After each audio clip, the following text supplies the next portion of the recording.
before we continue, I want to thank some people. We received a number of donations to save manuscripts, and some donations have been earmarked specifically to saving manuscripts. And inshallah, what I plan to do, for those who want their name mentioned, or don't mind their name being mentioned, I will name who saved which manuscript. So I will say such and such, and the manuscript inshallah we save, I will bring the manuscript to the Halaqa and I will talk about the manuscript that we saved. What is it? What's its importance? And responding to some requests, I collected a list of the manuscripts currently. Of course, it changes all the time, but as what day did I do that? It's about a week ago. Okay, so a week ago I collected the manuscripts that at the time were available on eBay that should be saved. And a lot of them, as you will probably guess, are from Syria, manuscripts that were stolen during the Civil War and now are on eBay. Some from Iraq, again, stolen manuscripts and circulated. Some from the former Yugoslavia. The fate of Islamic manuscripts in former Yugoslavia has been horrendous. Some from China. People, Muslims in China, are smuggling out manuscripts because the government destroys them. So Muslims are trying to get manuscripts out so they don't, and not just manuscripts, they're trying to get a lot of other Islamic artifacts, including prayer rugs, religious boxes and things like that, things that where they put the Quran, containers for the Quran, because the government is destroying all of that. And then some from Ethiopia, because again, the fate of Islamic manuscripts in Ethiopia and Timbuktu has been horrendous. So I collected a list a week ago of what was available on eBay at the time, and they came out about close to $100,000. So if I saved every manuscript that was available a week ago, I would have spent $100,000. Of course, we don't have $100,000, and the donation don't even come close to that, not even $10,000.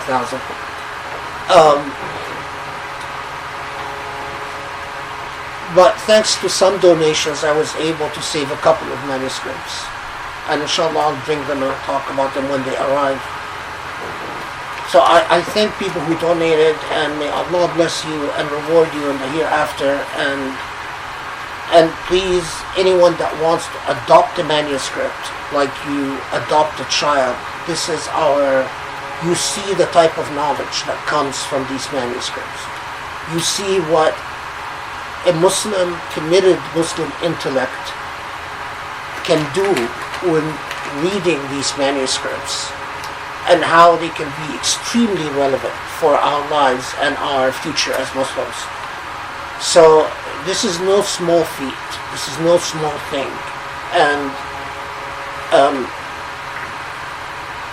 so, may Allah bless those who donated. And I know that some people don't have money and donated, for them $100 is a huge deal. And so, I appreciate it. But please, if you have the money, for those people who will be listening to this on the net and so on, donate. Help me save manuscripts. Help me make sure they end in a place where they're not read by people who they're not committed to Islam or to Muslims, or are even antithetical or hostile to this tradition. And unfortunately, there are a lot of hostile people who buy up these manuscripts and control access to them. And this is not conspiracy theory. This is reality. And if you read enough literature, one of my dreams is to. I have an Italian friend who has promised to get me access to the Papal Library. One of the richest collection of Islamic manuscripts in the world today is in Rome. The papacy in Rome has been buying manuscripts forever. One of the very little known facts, the only surviving order of knights, which is off a city off a little island in the Mediterranean close to Spain. I forgot the name of the knights. They're the development of the Knights of Templar. I showed you that documentary about them. Do you remember their name? They're the only order of knights that are recognized as a nation. They actually have ambassadors in all Muslim countries, although they don't have a country, and they're the only exception to the United Nations of a people without an order that is recognized as a state without a territory. The reason I mention them is that they have one of the little known secrets about them. I'll get their name because I showed Sharif a documentary about them, and I read a couple of books about them. They have an amazing manuscript collection, and they're extremely rich, very well endowed, and they continue buying manuscripts of the most expensive. They swept into the flood of manuscripts that came out of Syria after the Civil War and bought some of the most irreplaceable manuscripts, including things that were penned by the actual scholars themselves. And the thing is, they don't give access to their manuscript collection to scholars, and they don't post it, and it's basically the only way you can have access to their manuscript collection is that if you infiltrate the order, which of course I'm not going to do. If one of you wants to do it, the order. I'll get you their name. They're very little known. I myself was really surprised about them when I started reading all the legalities about their status in the UN. Is it Andorra? No. Mallorca? No. Catalonia? No.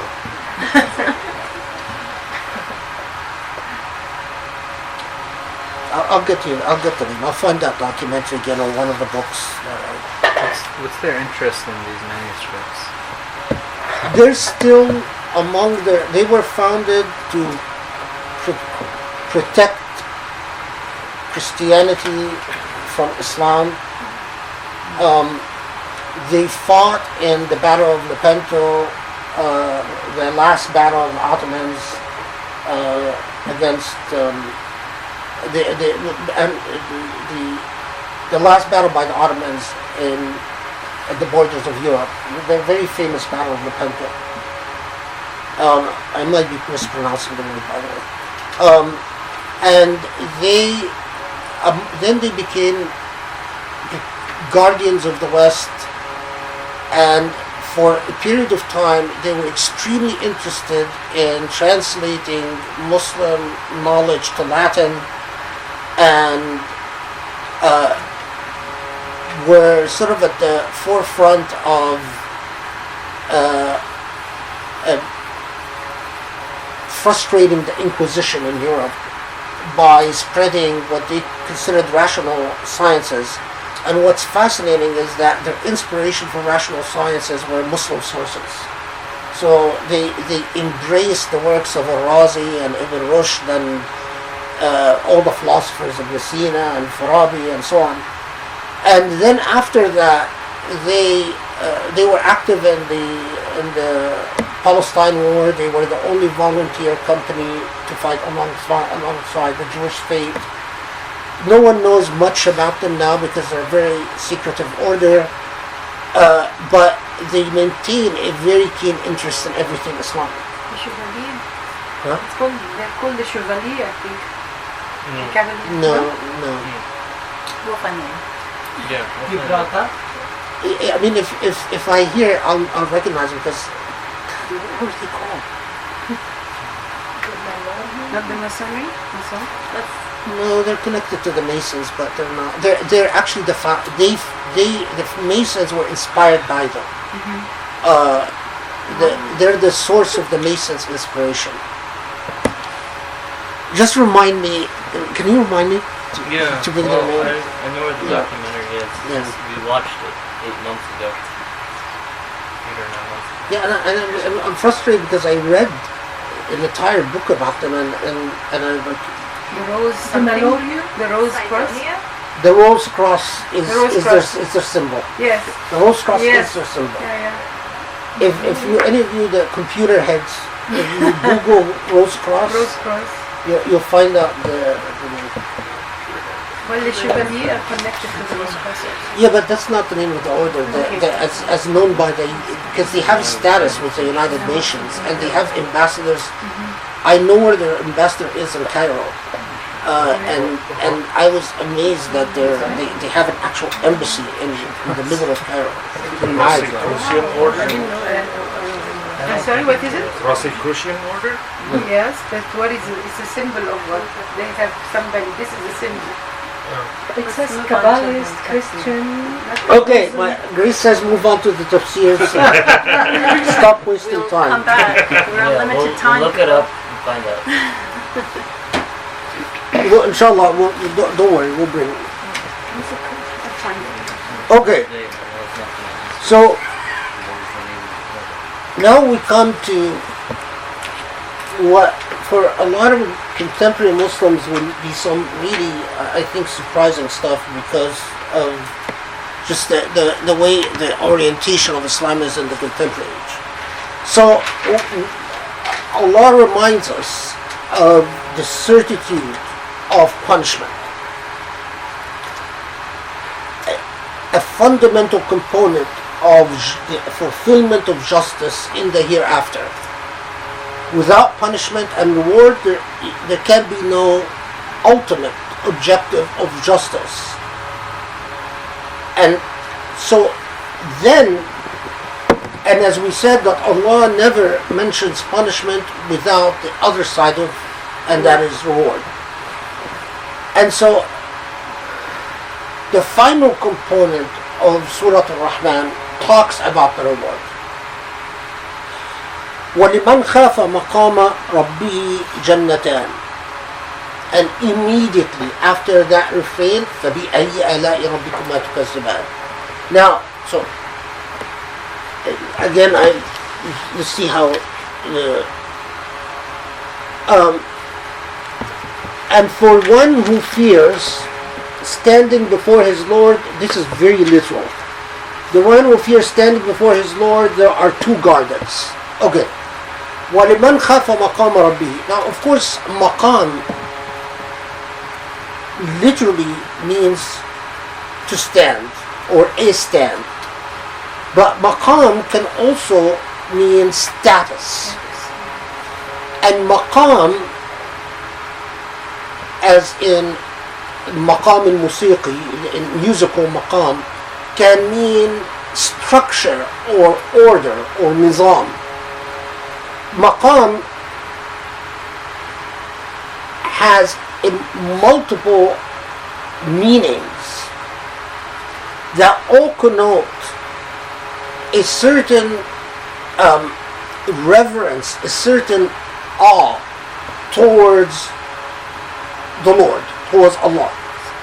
فَلِمَنْ خَافَ مَقَامَ رَبِّهِ. And here what gave the scholars pause is Jannatan, two gardens. Now there is no doubt that the Quran throughout talks about that while there is one hellfire or one place of punishment, there are two places of reward. Elsewhere, the Quran talks about al-muqarrabun, those who have a special status of closeness to Allah, and those who are deserve a reward but are not of the same close status to Allah. However, Jannatan here could also refer to a Jannah for human beings and a Jannah for jinn. It could also refer to two levels of reward in proportion or in direct relation to the nature of one's relationship to Allah. And this is what gives the scholars pause. Some went further and said that there is Jannah Jusmaniya, there is a level of reward that is physical in nature, and a Jannah Rawhaniya, and a level of reward that is not physical, that is spiritual. And the further verses, the verses that follow this, add to the depth of meaning of the flagship verse referring to two gardens. So the fact that the refrain followed the mention of two gardens, and as we said, every time the refrain comes from فَبِأَيِّ آلَاءِ رَبِّكُمَا تُكَذِّبَانِ, you pause and you reflect on the meaning that was given in the verse before. So the fact that it told us that mentioned Jannatan, two gardens or two levels or two natures, and then said فَبِأَيِّ آلَاءِ رَبِّكُمَا تُكَذِّبَانِ, immediately caused scholars to reflect upon what these Jannatan are and what is it precisely referring to.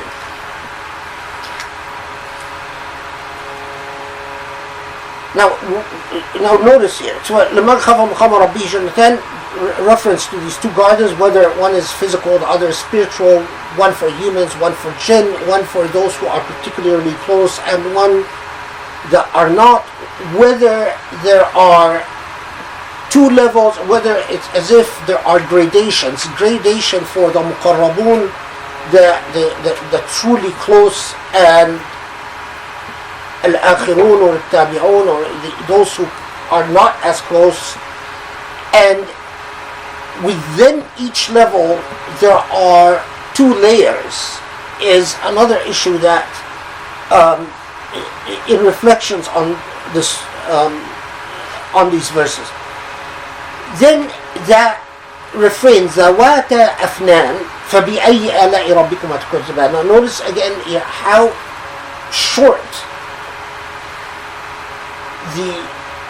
the description and then the refrain that follows. So the ذَوَاتَ أَفْنَانٍ, let's go to the literal translation first.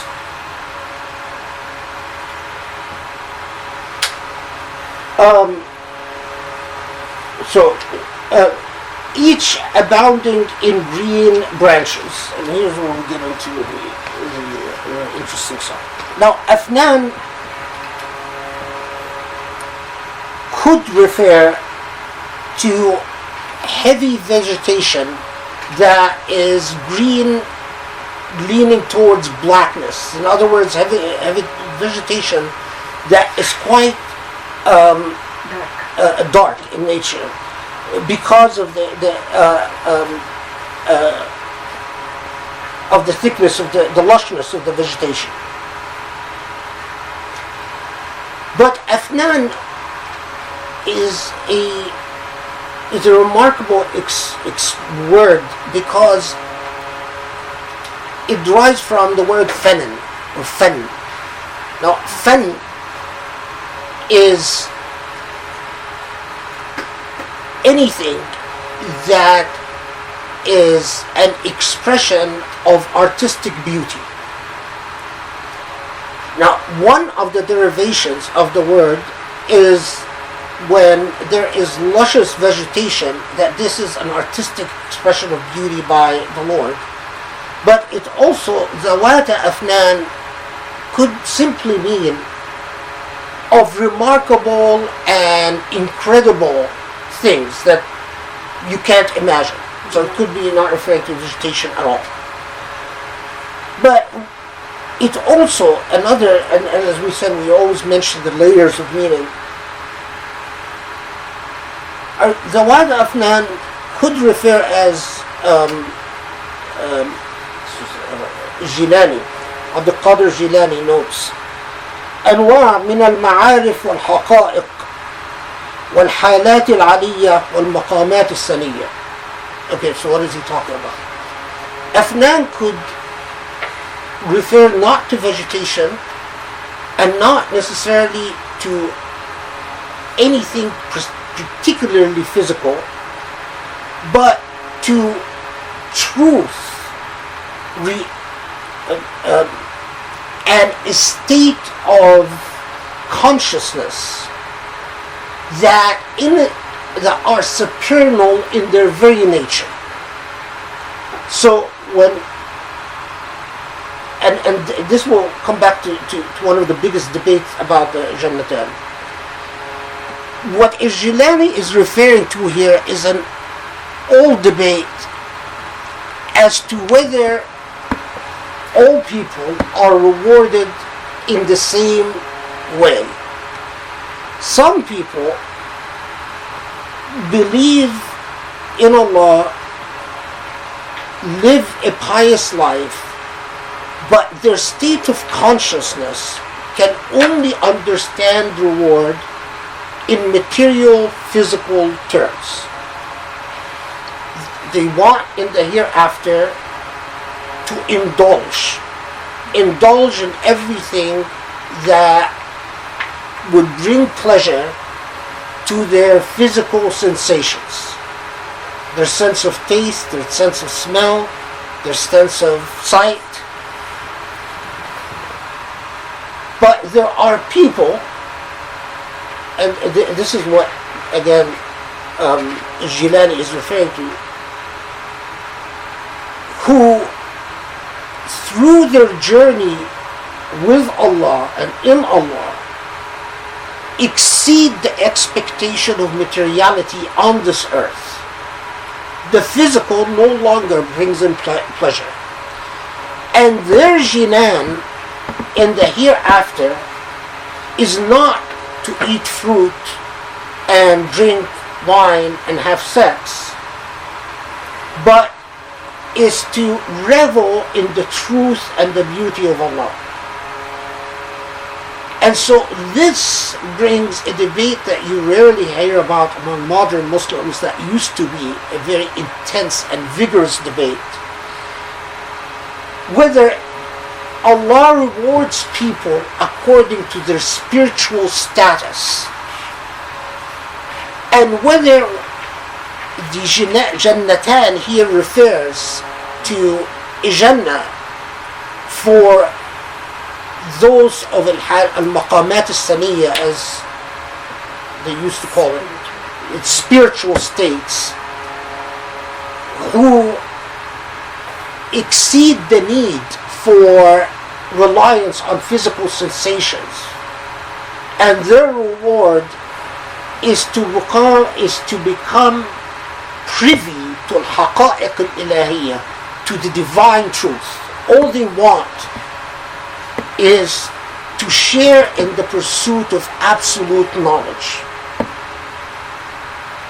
to know the truth about everything that they did not know in their lifetime. And then there are those who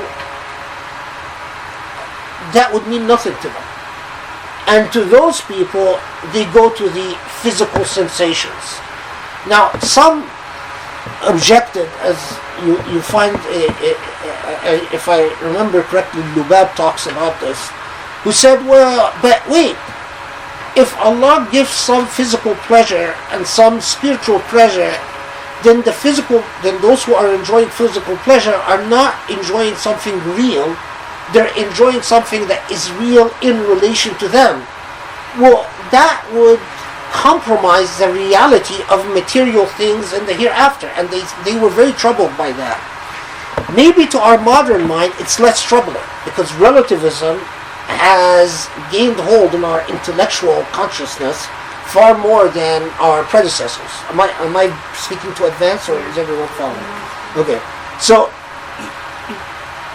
we are not as troubled by the notion that something could be very real to a group of people and not real at all to another group of people, and that doesn't compromise the truth of the thing.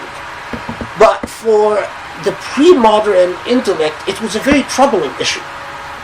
If in fact there are different types of heavens for different states of consciousness, wouldn't that mean that heaven is not that absolute and real in and of itself? To this, the likes of Jilani and Ibn Arabi and so on responded, well, that's because the only truth and only absolute is Allah. And everything else, including life on this earth, is just a deception. And does this mean that the only truth and absolute is Allah, and even the perception of punishment is in itself relative? And they would say, absolutely yes. I mean, in the same way that when you feel pain in your arm or in your leg, your arm or leg are not actually hurting. It's your brain that's telling you that your arm and leg, and if your brain stopped telling you that, it wouldn't hurt. So the insistence on absolute, the only absolute, the only وَيَبْقَى وَجْهُ رَبِّكَ ذُو الْجَلَالِ وَالْإِكْرَامِ, that the only truth that is lasting and unchanging is Allah, but everything else is not absolute and not constant. And for people like Jilani and Ibn Arabi and those who agreed with them, to say that Jannah and hellfire are absolute and eternal compromises the absoluteness of Allah, or the singularness of Allah. Does everyone follow? Can you say that one more time, actually? Okay. Do you agree? I don't agree that it compromises the oneness of Allah. However, I don't agree that Jannah and hellfire are absolute. I do agree with Jilani and Ibn Arabi that hellfire and Jannah are in relation to those experiencing it. The argument is that two schools of thought. Those who insisted that hellfire is a material, physical thing that is absolute and lasting. So in other words, it's not experienced by different people differently. It's a singular, objective reality. And the same for Jannah. That Jannah has a singular, objective reality. And so when Allah talks about fruits and rivers of honey, that it will be an actual fruit, an apple, a banana, an orange, an actual honey. That's one school of thought, and that's the school of thought, by the way, that prevails among modern Muslims. The other school of thought, which was actually more prevalent than what prevails among modern Muslims, is that the nature of hellfire and the nature of Jannah is created like everything else is created. And the only absolute, the only objective truth is Allah. But the way that hellfire is experienced is going to be in proportion to and in direct relation to the person experiencing it. So, in concrete terms, as their discussions go, that what precisely will be your hellfire depends entirely on Allah's knowledge of you as a human being.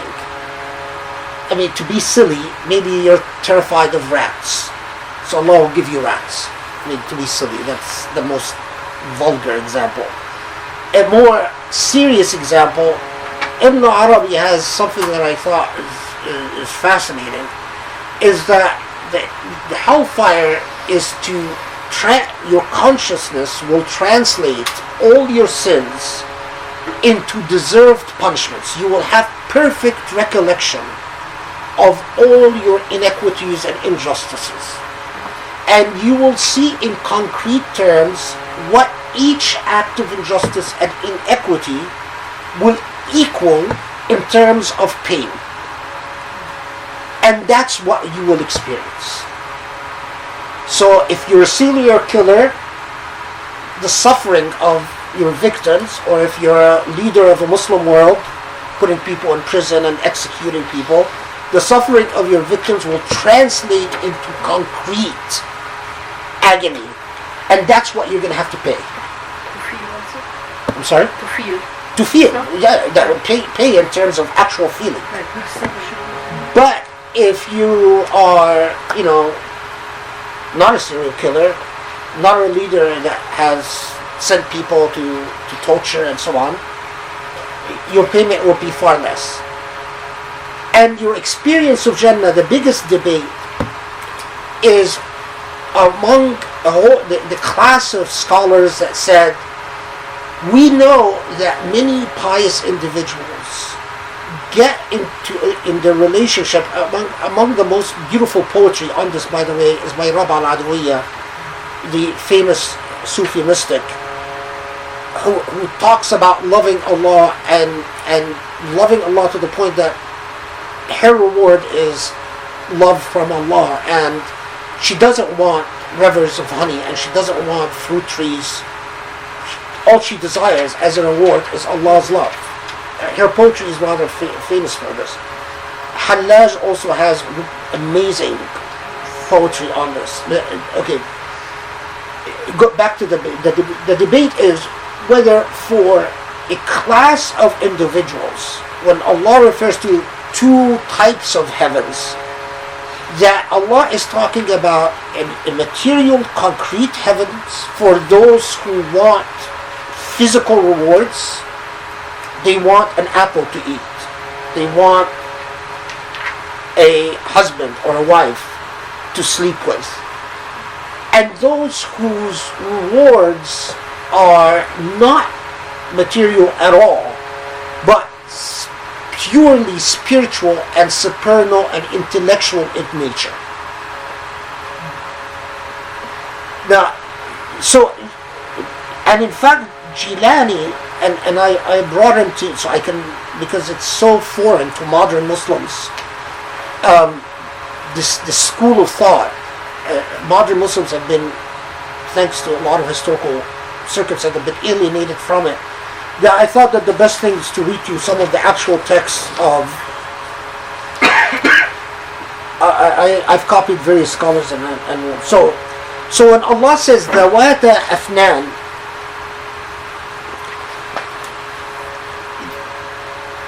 the Afnan here, the singular is Afnan is plural. Singular of Afnan is Fan, right? And Fan could refer to, as we said, either dark vegetation, that's a material school of thought, or remarkable manifestations of Allah's bounty. And in the language that I copied here, and this is Jilani, I copied Jilani and we forgot. أنواع من المعارف والحقائق للحالات العلية والمقامات السنية.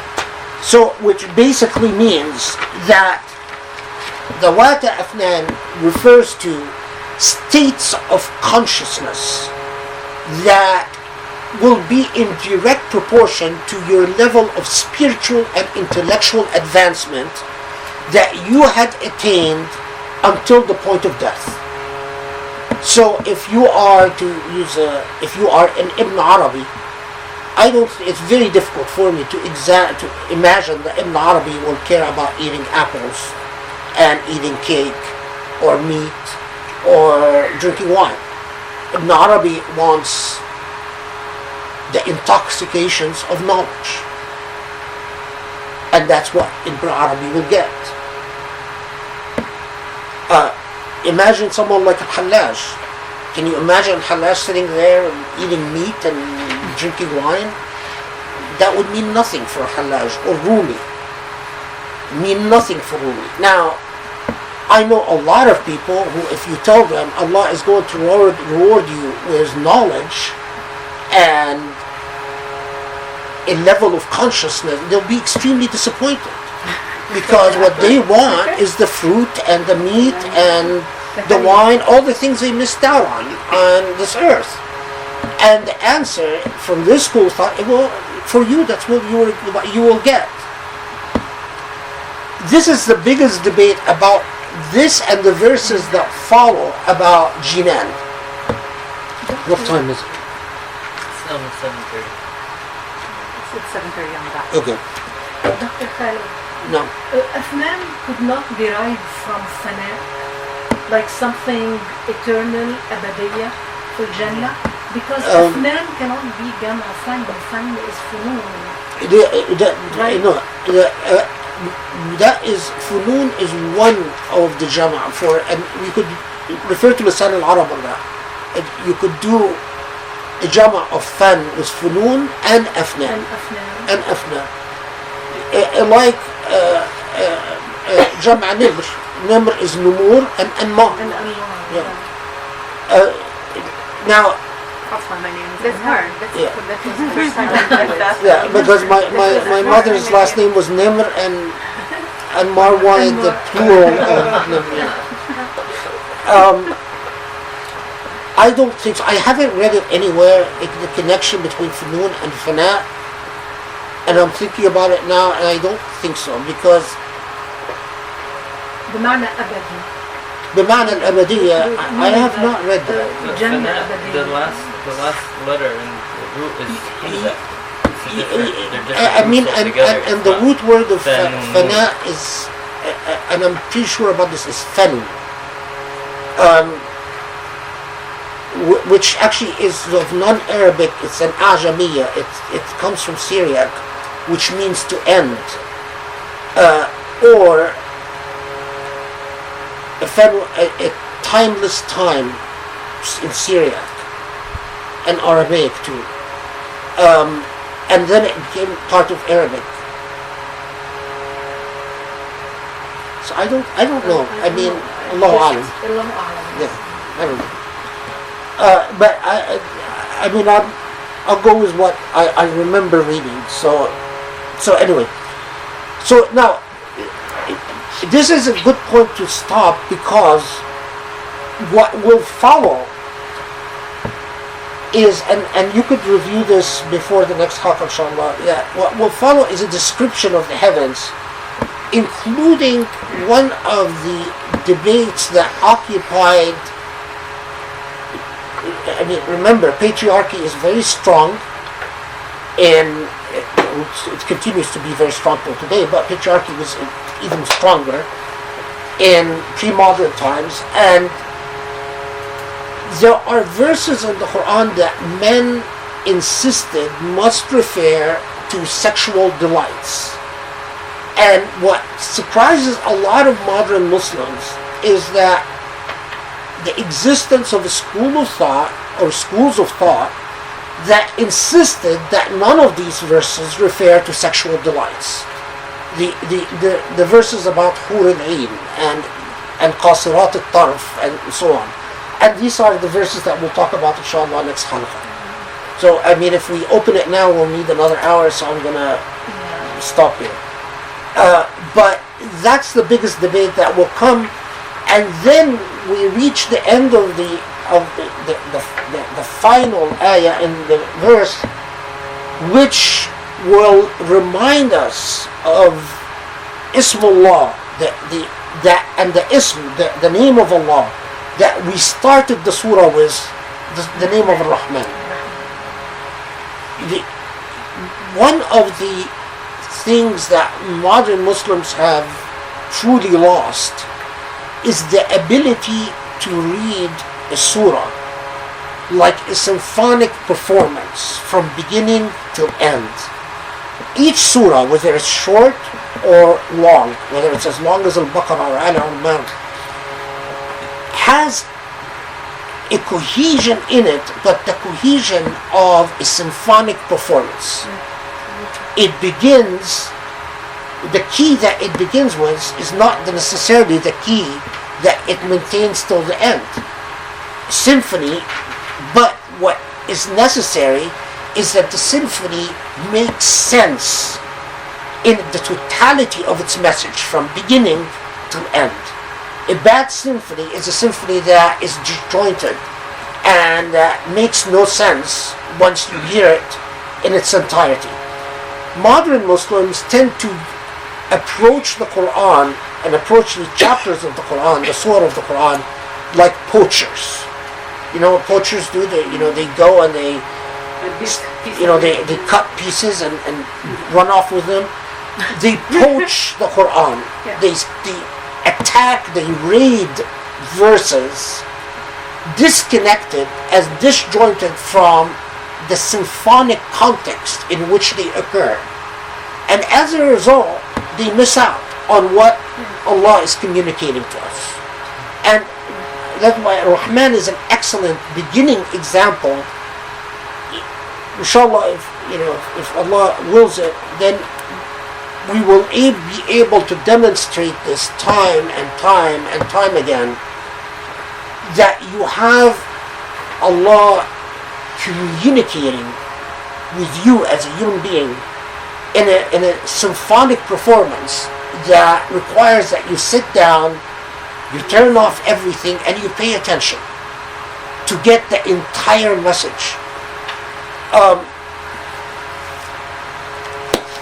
Okay, so alhamdulillah, I will take some Q&As if people have. So let's do this. Since we don't have a lot of time, let's take a bunch of questions so he hears all the questions, and then allow him to respond. Is that okay? So you go ahead. We'll go around the room this way. Well, I'm just. There have been a few recent publications talking about the structure of chapters of the Quran. One of them talks about the circularity of the structure. It's written by a female author. I think she's non-Muslim. But then there's a more recent book on the structure of the Quran. It's like a short yellow book. I don't know if you've... It was a professor in Michigan, I think, or used to be at Michigan. Now he's in Canada. Okay. My question was about whether there might be also an idea that was popular amongst the falasifa was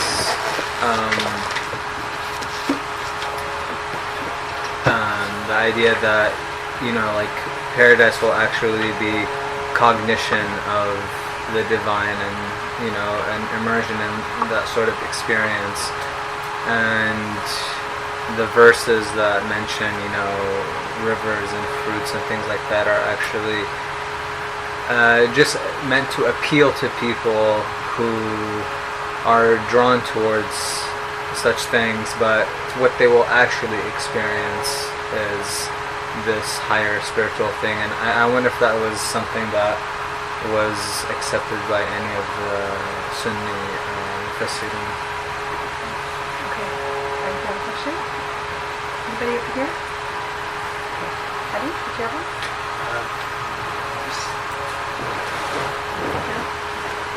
Go ahead, Adi. It's probably some sort of silly ones, but the earlier one when it says, forget it first, when it says they'll be struck down with flame. I think when I was a kid, there was sort of like a folklore story maybe that the jinn will go up into the heavens listening some news about the heaven world, and then they'll be playing, and when that happens there'll be like a comet shooting down that people could see on Earth and whatnot. There's any validity at all. questions over here? Okay, got off easy. Wow. Okay. Is that it? So far. I'm Okay. sure if anyone else has a question in their time. There's the idea among the arm of Mufassirun that, and in fact when we continue with the Surah inshallah, I brought examples from tafsir of people who accepted the position very close to the Falasifa.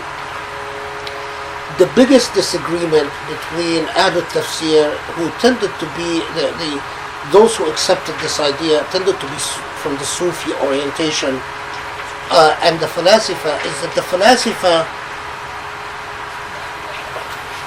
argued that Allah will not cater, to use blunt language, to petty psyches and petty minds by giving them physical delights. Whether they want it or not, they will be they will be privy to the truth, and that everything in the Quran that talks about honey and so on is to be understood symbolically.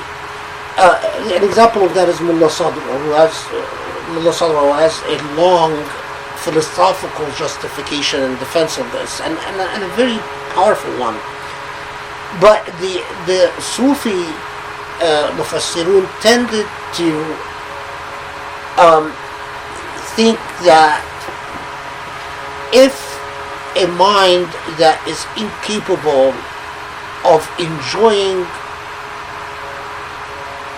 ma'rifah, and you give them ma'rifah as their reward, enjoying knowledge, and you give them knowledge as their reward in the hereafter, that will actually cause them distress and suffering.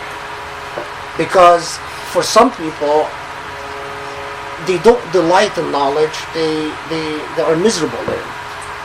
And they argued that how could Jannah be a reward if for some people being privy to knowledge will only cause them distress. What is very interesting, even someone as fairly traditional as Ibn Qutayba,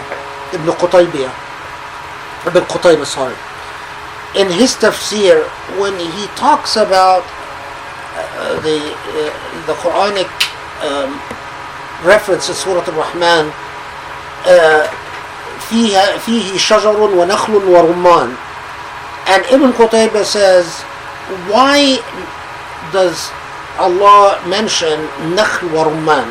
Why palm and rumman is pomegranate? Yeah.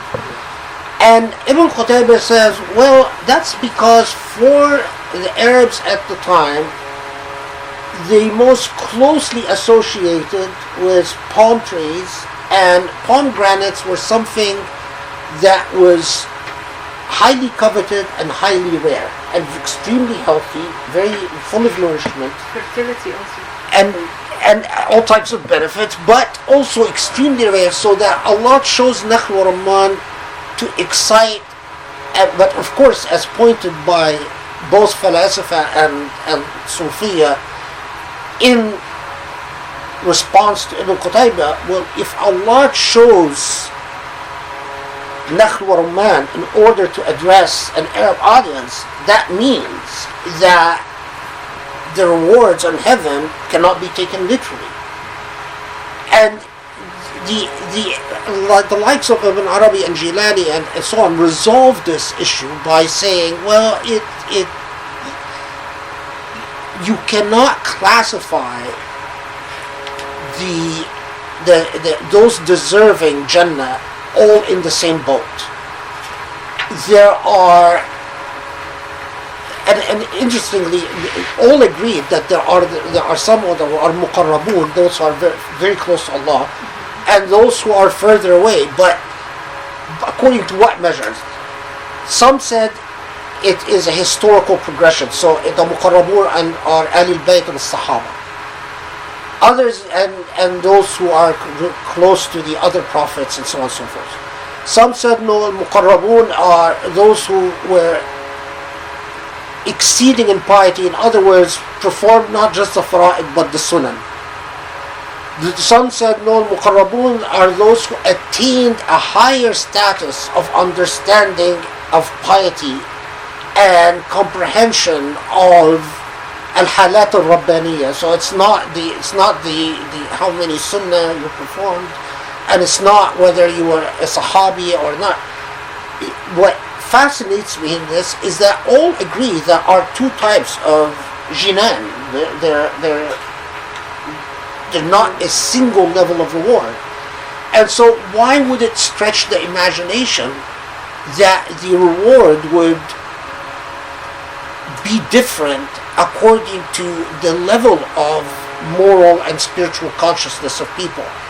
That's a school I tend to sympathize with for the most. And I have to admit that, when I was a young man, hot-headed young man, I wanted all the rewards to be very material and very concrete.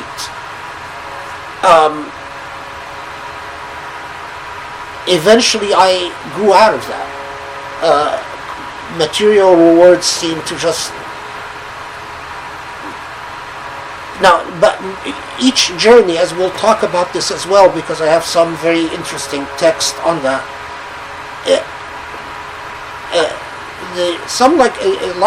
people like Jilan and Ibn Arabi argued that at-tajalliyat al-ilahiyya,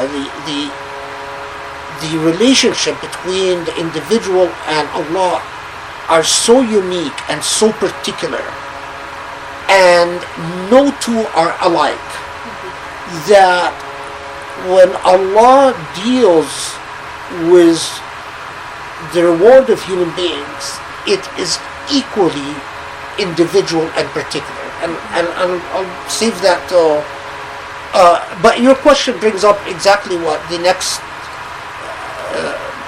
ayat, the next verses are all about, the whole debate about that. That debate, again, depending on how far we go through in this journey together, recurs in a number of surah, and there are, inshallah, I hope I can bring in some of, there are some rasail that are fascinating, either I have in Xerox form or I have actually in makhtut form, that I would like to bring in and translate from at the time. Most of the rasail are not published, and some of the most, when people wanted to write cutting edge, when people wanted to propose new interpretations or new ideas, whether in law or in theology or in tafsir, they would do it not in shuruh but in rasail. And the fact that most of the rasail are still in manuscript form and it's also a reminder that we should train our students to read manuscripts, because unless we train them to read manuscripts, we deny them the ability to access so much of this tradition. Adit's question, no, it's not a myth. It's actually, this is mentioned in the Quran, but it's not mentioned about. It's mentioned in the past tense. What the Quran effectively says is that we know that the jinn have evolved in their existence, and first they existed before human beings. So Allah created them before human beings, and they were one of the truly important historical episodes in the lives of the jinn, or in the story of the jinn, is the rebellion of Shaitan or Iblis, and who followed him. And now here what the Quran says is that they were at a certain period of time. It doesn't tell us what period, it doesn't tell us what the circumstances are, that there used to be jinn who would approach the throne and listen at the expression يسترقون السمع, that they would sort of spy on and that Allah has decreed that whoever of them does this, that they would be chased away by shuhub. Shuhub could be a comet, could be an energy source, could be black hole, could be, who knows, some powerful energy that would chase away the jinn from these realms. In some of, especially in commenting on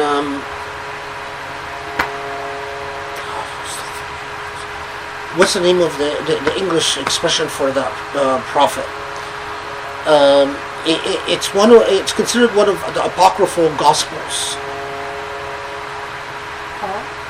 No, he's the one that was reported as coming in a chariot from the skies. Awesome. Is it a proper noun? He's an author of one of the Gospels, and he reported that one of the prophets came in a chariot from the skies. Okay, can you remind me? I'll bring the name the next time. Another point to know.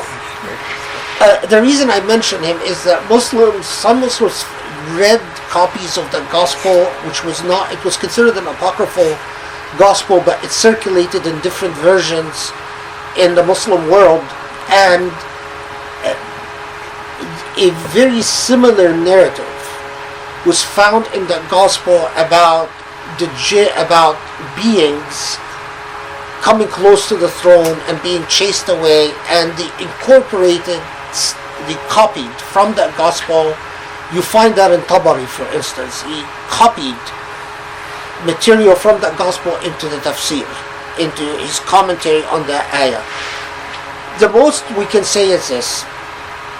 Now, I weird out people when I talk about stuff like that, but when I watch these programs about UFOs and so on, I always remember this verse. To me, it's like, okay, well, that's something, the unexplainable, but we will never be able to understand. There are beings there are dimensions there is a whole law of existence that we are not privy to, and all I know is that Allah has ordered us to stay away from it, to stay in our lane, in other words.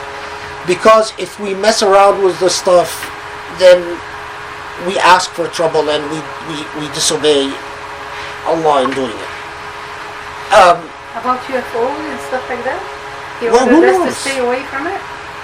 Yeah, don't mess around with It's UFOs. not part of the science? It's not part of your... Explore it as much as you want. And stop I don't somewhere? think we'll get anywhere.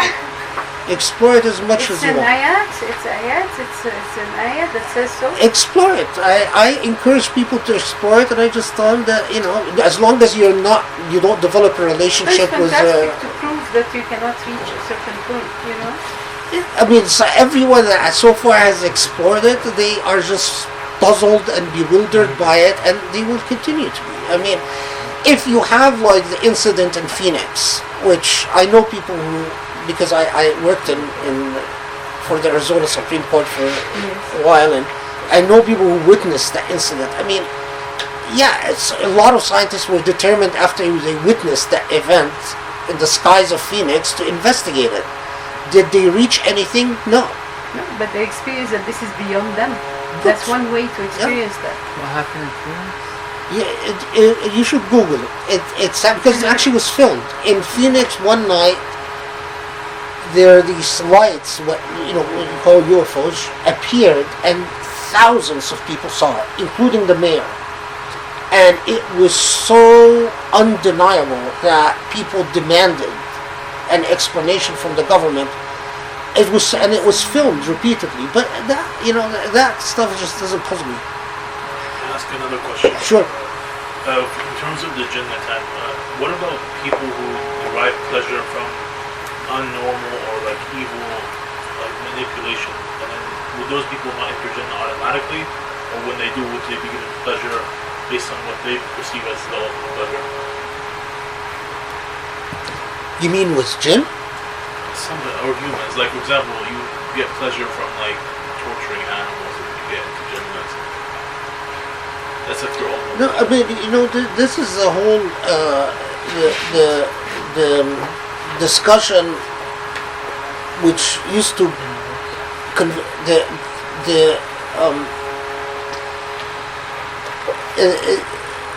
that's the argument that was often raised in protest to the relativity of pleasure.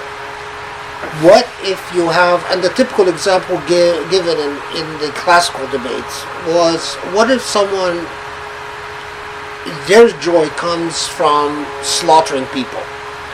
So would they go in the hereafter and Allah would give them, like that show Westworld, where you get, artificial beings that you get to slaughter, and that would be your fun. And of course we can extend that. I mean, of course, I don't, in the classical debate they didn't, I'm not sure why, but they didn't raise the issue of torturing animals. But there were people well known in history, especially after the Mongol invasion, who were known for their sadism and so on. The answer is that philosophically it's not as strong of an objection as might be imagined, because part of the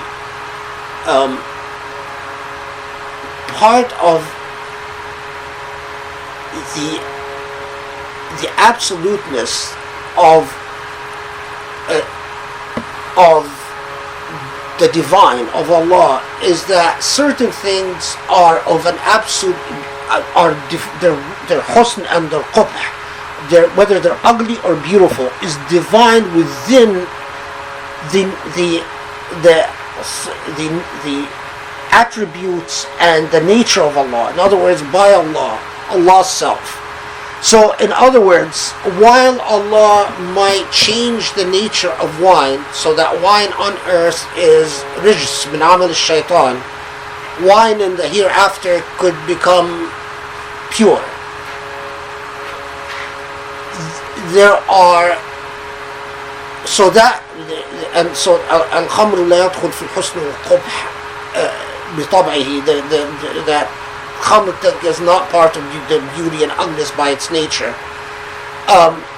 There are other things that are by their nature defined by Allah as beautiful or ugly. So lying will never become beautiful even in the hereafter. Killing will never become beautiful even in the hereafter. Rape, torture, etc., etc. So, I mean, I think this objection was sort of a low-hanging fruit, because the one that apparently in the medieval world they are aware of people who enjoyed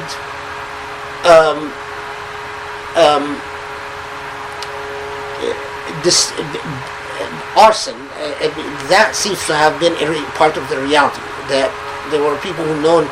And interestingly, I found a reference in one of the Rasala I was reading.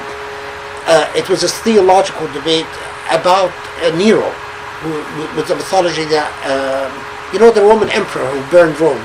And what I found interesting is that they repeated the mythology of him burning Rome because he enjoyed lighting fire to things.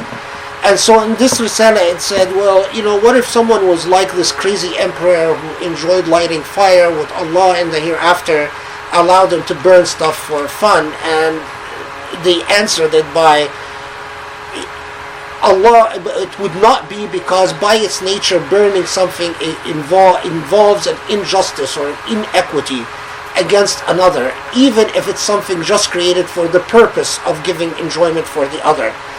And so, and that any inequity by its nature is something ugly and so forth, and Allah can never allow a reward through ugliness. Interesting. I mean, it's which I mean, it raises a point that our modern minds raises more than the pre-modern mind, and that is, well, how about eating meat? I mean, I don't want to, because these things can take us, yeah. But would Allah create animals to die in the hereafter so they can be consumed? Because some people enjoy eating meat.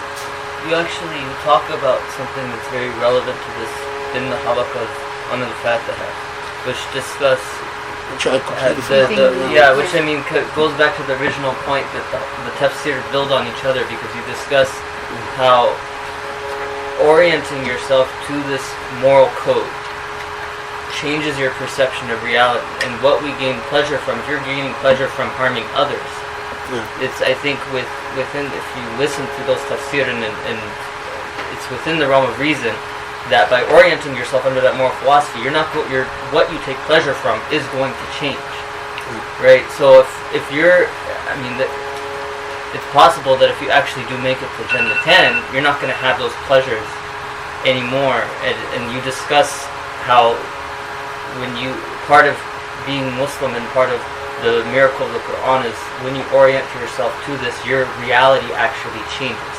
And that part of the global the concept of the global ummah is to actually share in this one reality instead of negotiating your own reality based on your own idea of what God is. I'm really happy you brought this up, because one, please do listen to the other tafsir, because I do build cumulatively. But the other thing is, like the habit of a lot of Muslim scholars, when you share things that, if you haven't figured this out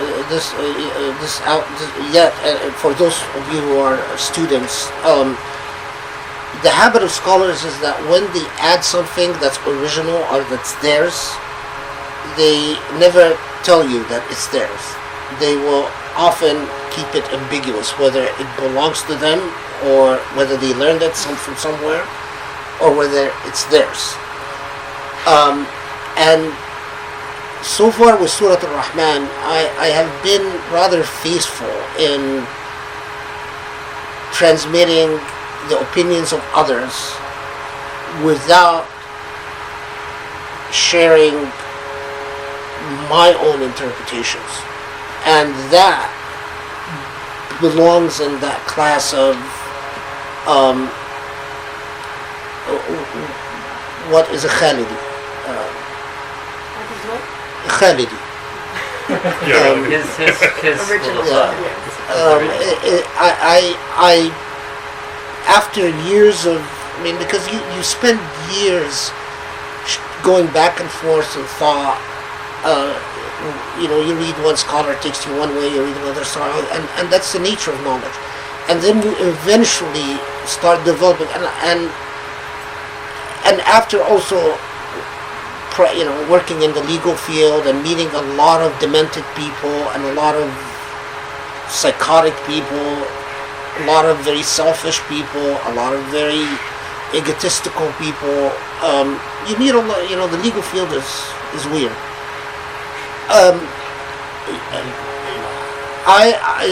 What I shared with in Fatiha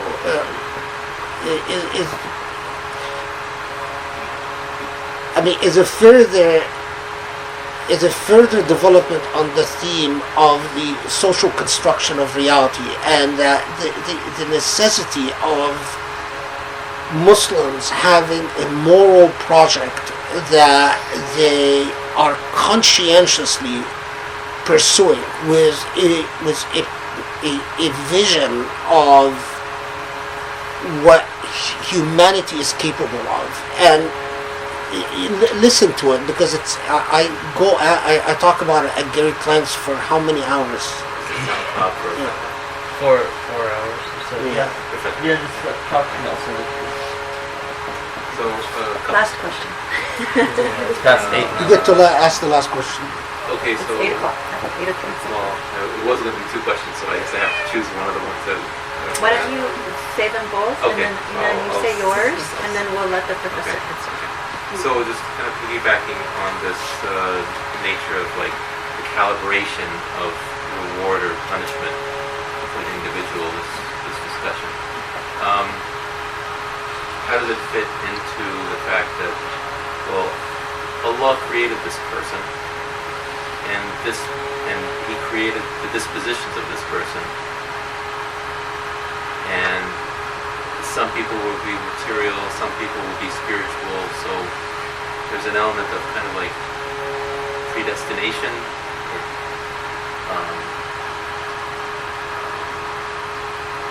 like Allah in His wisdom knowing that, well, this material person that's very happy just to eat apples, that's the way he was created, right? That's the nature of the person. How does that fit into having the calibrated rewards and punishments? Then there's kind of like a mental disconnect, or I don't know how to describe it exactly. That was one part of the question. The other part was one question. The other one was, earlier you talked about how we would be before Allah naked in our very nature, like the unconscious things, or the conscious things that were the totality of our individualism would be before Allah. And so even things that we don't know about ourselves, Allah has privy to. So how do we come to know ourselves in as pure a way as possible, in order so that we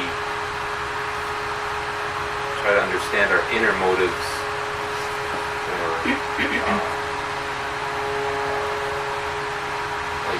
the things that drive us to do particular things? Because clearly there are unconscious things that happen, like somebody grows up with a particular circumstance and it affects them psychologically if they encounter a particular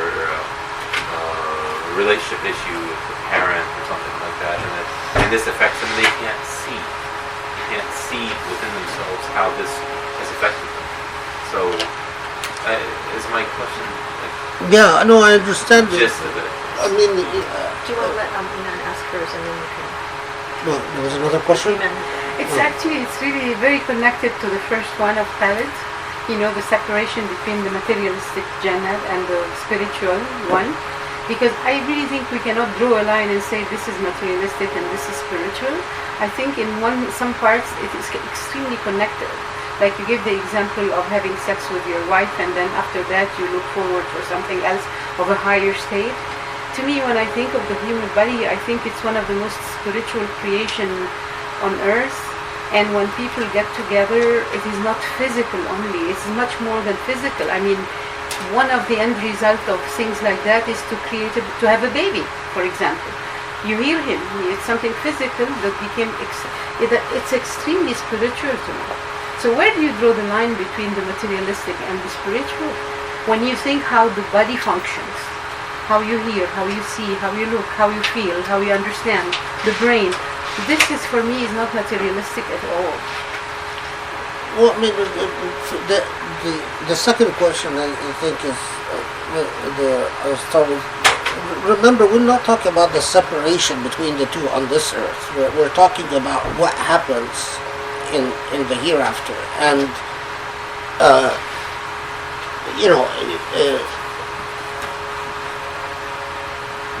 what is the precise balance between the two? I don't know, and I don't think we need to know. It is enough that in my view, it's enough that we know that that Allah will respond to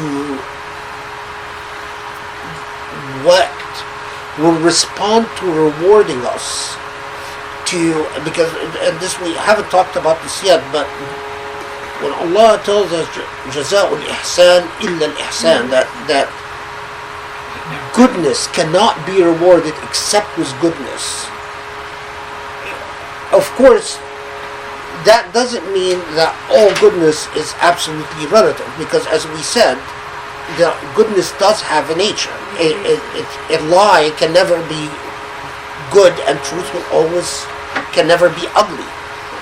But at the same time, it connotes in that very formula that Allah responds in proportion, that we will not all experience things as if we are drones. We're not going to be like a factory product, all doing the same thing.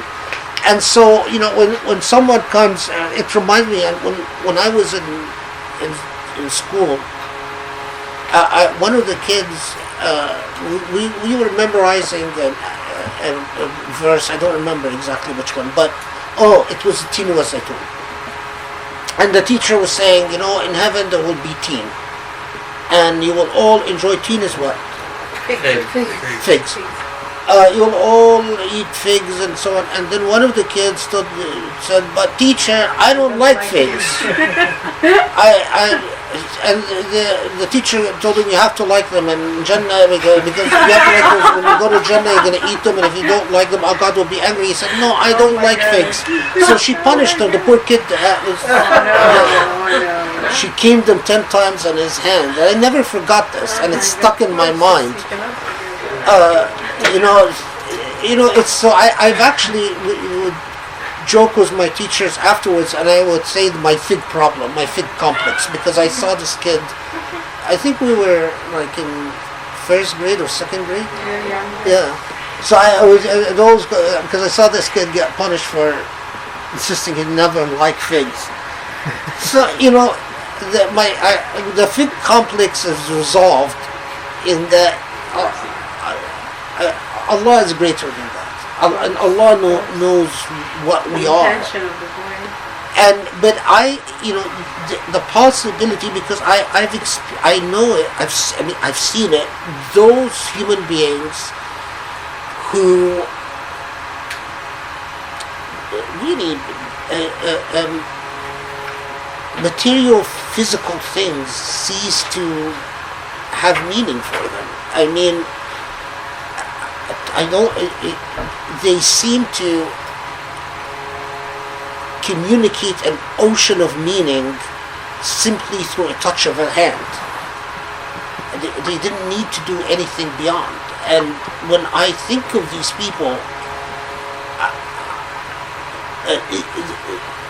it's just and the fact that and I think that I consider it one of the great blessings of Allah that allowed me to meet people like that in my life, because if I hadn't met people like that, it would be difficult for me to imagine anything. How can what sticks in my mind is the way time would seem to stand still just simply when they touch someone's hand, and as if there's a whole universe of meaning. So that's the other question. Khalid is a psychiatrist, and of course, when you talk to a psychiatrist, you have to be careful.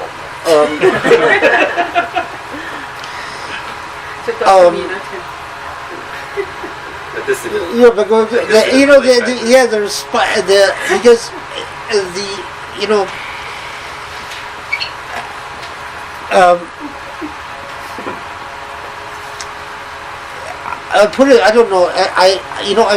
When I at school, I took. At one point, I was thinking of majoring in psychology, and so I took all these courses in psychology. I don't know. I took 6-7 courses, and then I decided it was not good for my psyche. It was extremely harmful, and I decided that it was not good for my iman either. And so I did everything possible to try to deconstruct what I learned from the field of psychology. But I know enough to say this. part of Allah's justice is the scales of justice necessarily must be a response to everything that makes us as individuals, including our genetic disposition. I mean, I know that, just to use my own personal journey as an example, I was born an extremely sickly child, severely asthmatic. My entire body was covered with eczema. That made me, of course, no great sports hero in school. As a child, you were always the kid that no one wanted to play with because you were covered with eczema and you were extremely asthmatic. And of course, growing up, there are all types of psychological complexes that developed from being the child that no one wanted to play with and always being the last kid in a race and the kid who couldn't play any sports, all the other children. But part of the journey is to confront precisely,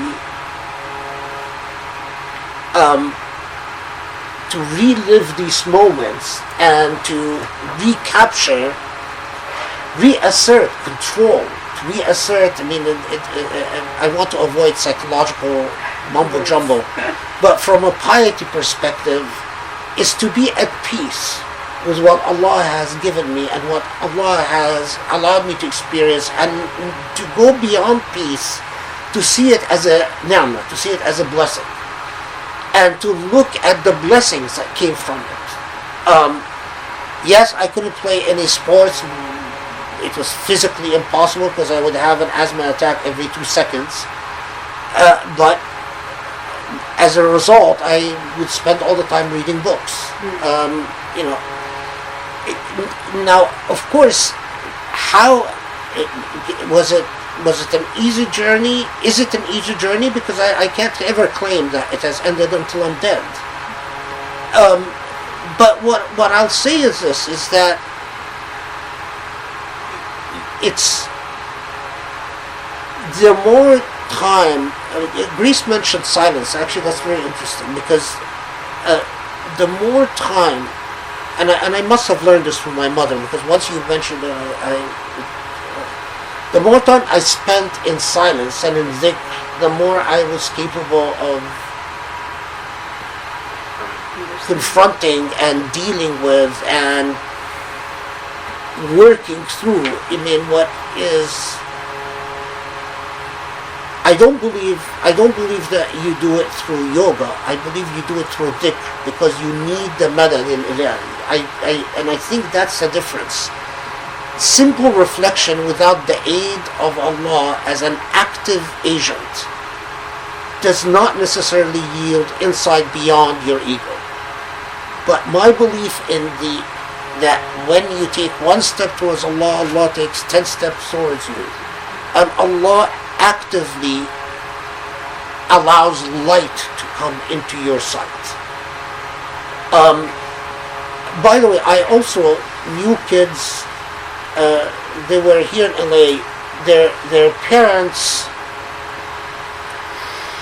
were extremely horrified by these two kids because they discovered that their kids were they were twins, and they were the type that liked to put animals in a microwave, so in other words, they had the trajectory of growing up to be serial killers, and they were actually here in LA, and in a particular mosque. Among the and in the youth group that they were around, all the girls were afraid of these two kids because they were very creepy if they were alone with them. Now, but what I find very interesting is that the kids seem to be getting worse as they're being sent to psychiatrists and so on. They kept getting worse. We can talk about that. Yeah. But one of these kids is a remarkable human being now, And he went through a spiritual journey.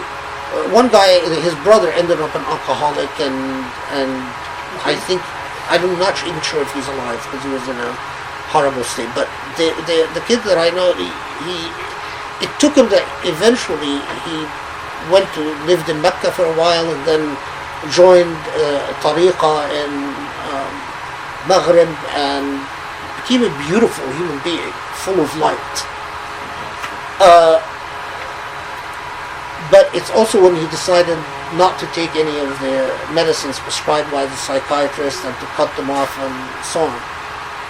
I mean, watching this and knowing that they were here in LA and knowing that this kid would sit there and think it's very funny when he would tell me about things he put in the microwave and watched them.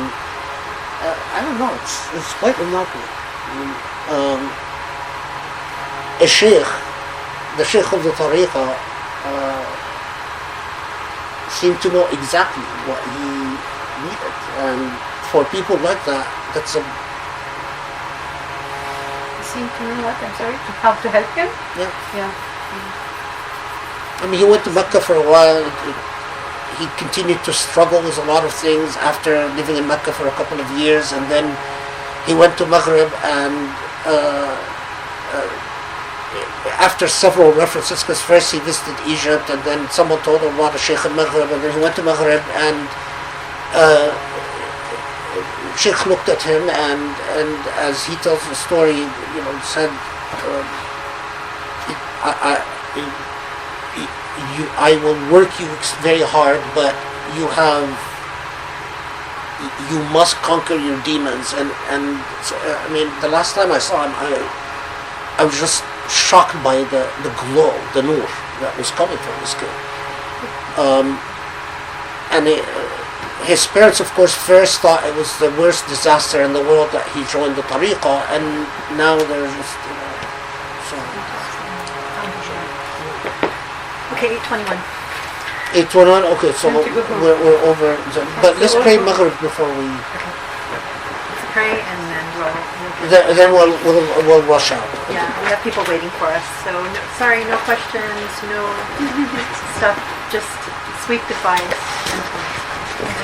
Pray for the manuscript. Thank you very much. Yes, the manuscripts. Don't forget the manuscripts. Yeah. Whatever you can do, help me save the manuscripts.